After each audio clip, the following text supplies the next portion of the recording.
गुजरांवाला के कोई बुजुर्ग आंखें चेक कराने गए। डॉक्टर ने एक ऐनक लगाकर उनसे पूछा कि आप सामने बोर्ड पर लिखे हरूफ पढ़ सकते हैं। बुजुर्ग ने गौर से बोर्ड देखा और बोले नहीं पढ़ सकता। डॉक्टर ने ऐनक बदल दी और फिर पूछा क्या आप अब पढ़ सकते हैं। बुजुर्ग ने गौर से देखा और फिर फरमाया अब भी नहीं पढ़ सकता। डॉक्टर इसके बाद ऐनकें बदलता चला गया और बुजुर्ग बोर्ड देखकर सर दाएं बाएं हिलाते रहे। ऐनकें ख़त्म हो गई लेकिन बुजुर्ग हर्फ ना पढ़ सके। डॉक्टर ने तंग आकर पूछा बुजुर्गों मेरी सारी ऐनकें ख़त्म हो गई हैं लेकिन आपको बोर्ड नज़र नहीं आया, आखिर वजह क्या है। बुजुर्ग ने मासूमियत से जवाब दिया पुत्र बोर्ड तो मुझे ऐनक के बगैर भी नज़र आ रहा है। डॉक्टर ने हैरान होकर पूछा फिर आप बोर्ड के हर्फ क्यों नहीं पढ़ रहे। बुजुर्ग ने हैरत से डॉक्टर की तरफ देखा और फिर कहा मैं कैसे पढ़ सकता हूँ, मुझे तो पढ़ना ही नहीं आता। डॉक्टर ने अपना माथा पीट लिया।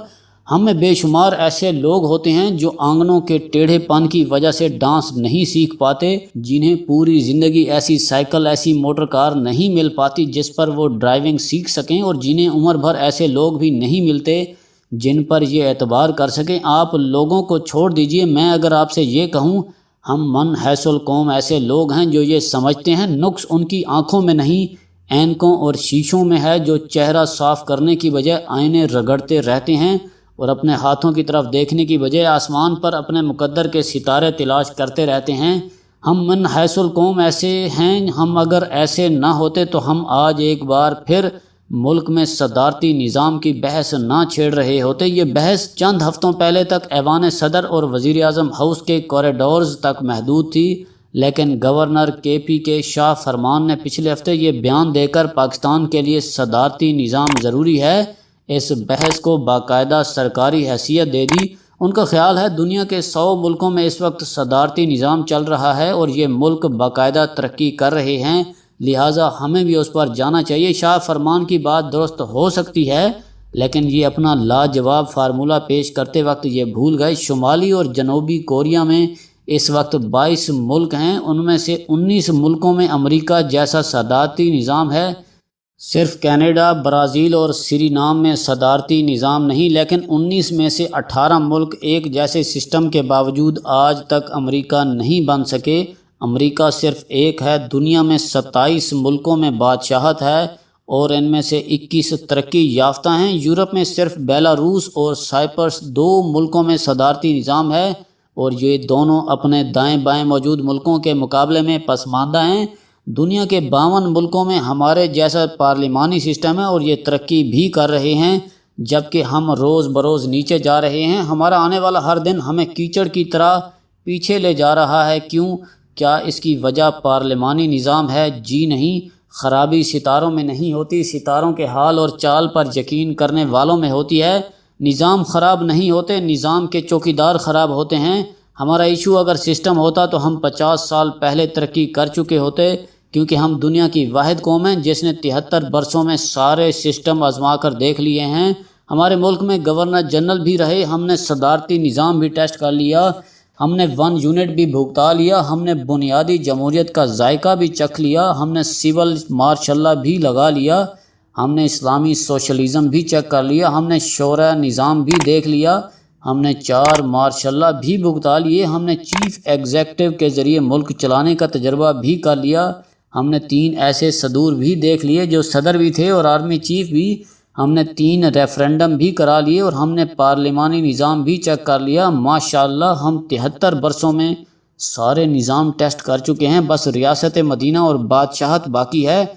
और ये हुकूमत अगर इसी तरह चलती रही तो हम बादशाह मुअज़्ज़म ज़िले इलाही सुल्तान और खलीफा भी देख लेंगे और हम इंशाअल्लाह भंग की कमाई से इस्लाम की निशात सानिया भी फरमा लेंगे और ग़ुलाम और खलीफा और बकरी और शेर दोनों एक ही घाट से पानी पी रहे होंगे।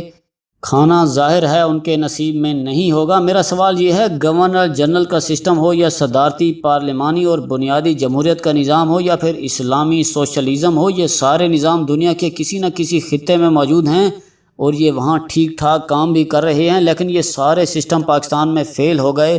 क्यों?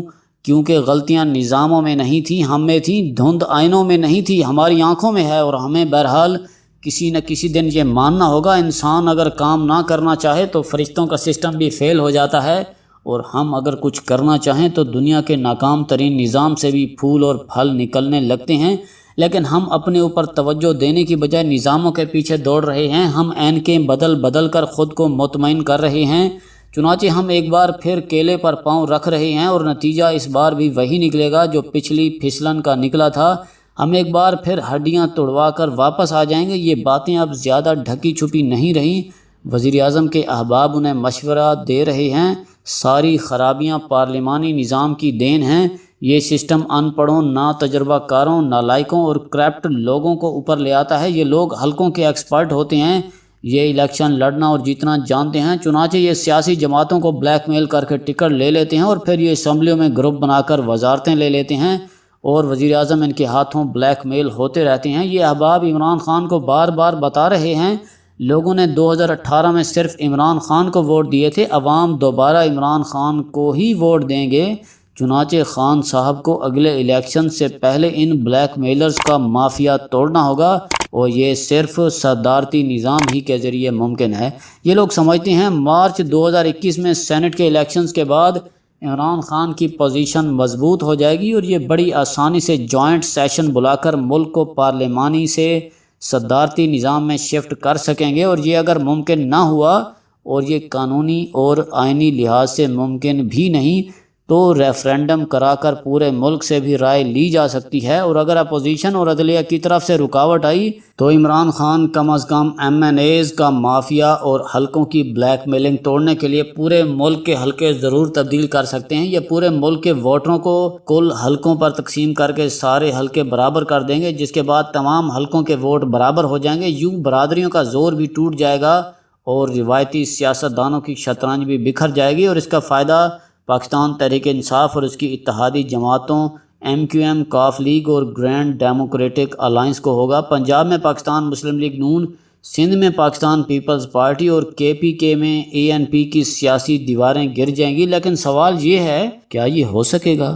اس کا جواب مولوی صاحب کے اس لطیفے میں چھپا ہے، جس میں کسی نے مولوی صاحب سے پوچھا تھا، انسان اگر نماز پڑھ رہا ہو اور شیر آ جائے تو انسان کو نماز توڑ دینی چاہیے یا جاری رکھنی چاہیے؟ مولوی صاحب نے سنجیدگی سے فرمایا، بیٹا اگر شیر دیکھنے کے بعد بھی تمہارا وضو قائم رہے تو تم بے شک نماز جاری رکھو۔ حکومت اگر اگلے چند ماہ کا پریشر برداشت کر گئی، یہ اگر سینٹ کے الیکشنز تک پہنچ گئی تو صدارتی نظام کا پھڈا بھی پڑ جائے گا اور حلقے بھی تبدیل ہو جائیں گے، اور حکومت NFC ایوارڈ اور 18ویں ترمیم میں بھی ترمیم کر لے گی، مگر سر دست ہنوز دلی دور است۔ دوسرا سوال، کیا اس ملک کو فائدہ ہوگا؟ میرا نہیں خیال۔ کیونکہ ایشو نظام میں نہیں، ہم میں ہے۔ ہم کسی سسٹم سے مطمئن نہیں ہوتے، ہم کسی کو چلنے نہیں دیتے، چنانچہ نتیجہ ہر بار وہی نکلتا ہے، یعنی اباؤٹ ٹرن۔